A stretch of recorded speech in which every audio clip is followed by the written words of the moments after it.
Gloria, gloria, aleluya. Gloria, gloria, aleluya. Gloria, gloria, aleluya. Jesús es el Señor.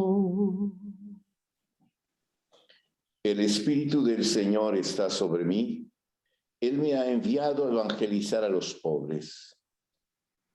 Gloria, gloria, aleluya. Gloria, gloria, aleluya. Gloria, gloria, aleluya. Jesús es el Señor. El Señor esté con ustedes. Con tu espíritu. Proclamación del Santo Evangelio según San Lucas.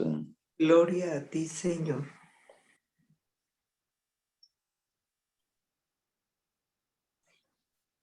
En aquel tiempo fue Jesús a Nazaret, donde se había criado. Entró en la sinagoga como era su costumbre los sábados y se puso en pie para hacer la lectura.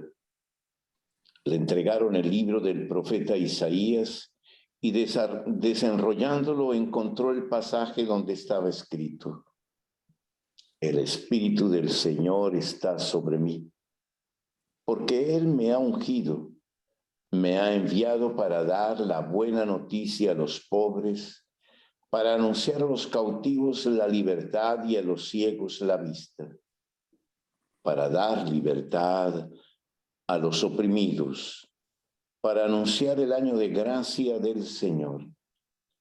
Y enrollando el libro, lo devolvió al que le ayudaba y se sentó. Toda la sinagoga tenía los ojos fijos en él.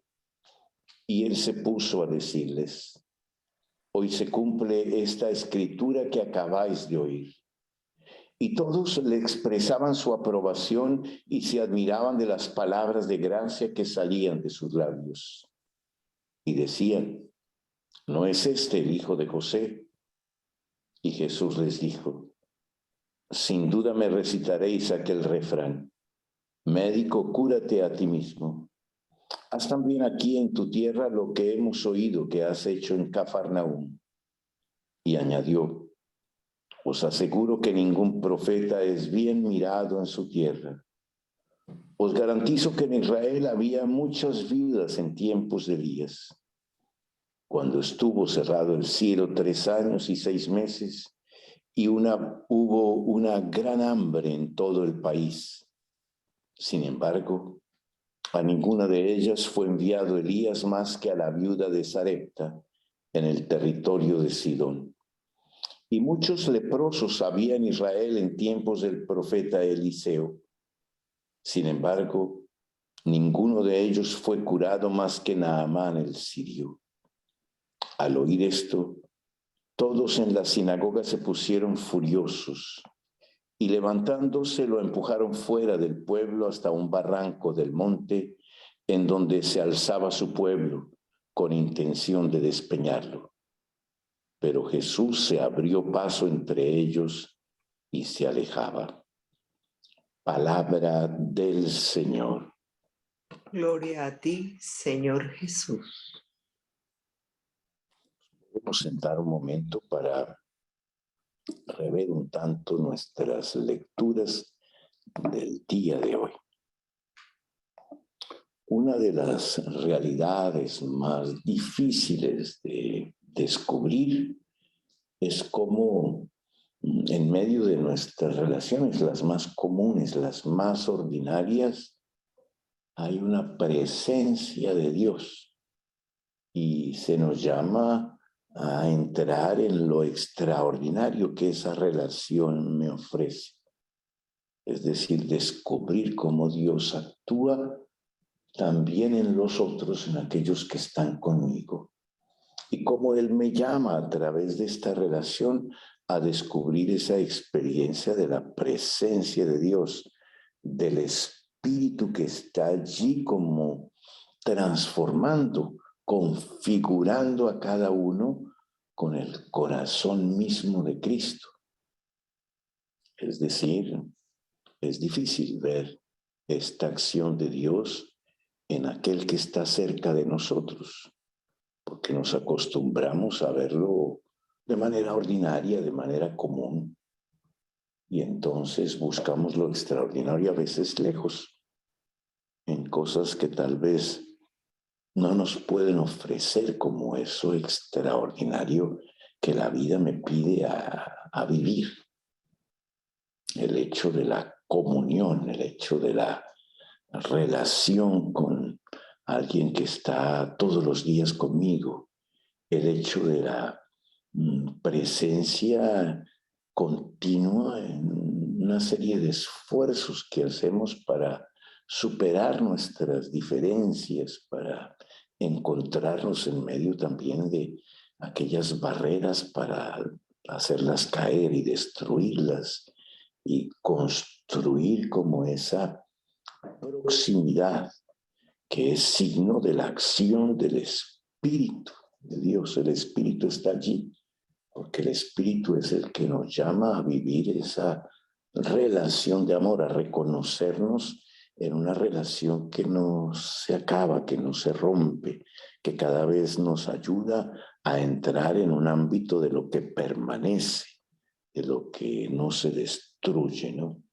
Es por eso que en el Evangelio aparece todo esto que Jesús nos dice, ¿no? El Espíritu del Señor está sobre mí. Ver ese Espíritu actuando en la humanidad de cada uno de nosotros. Es decir, descubrir en el otro cómo es esa belleza que Dios creó, esa bondad a la cual Dios nos formó, nos configuró, infundió su Espíritu en nosotros.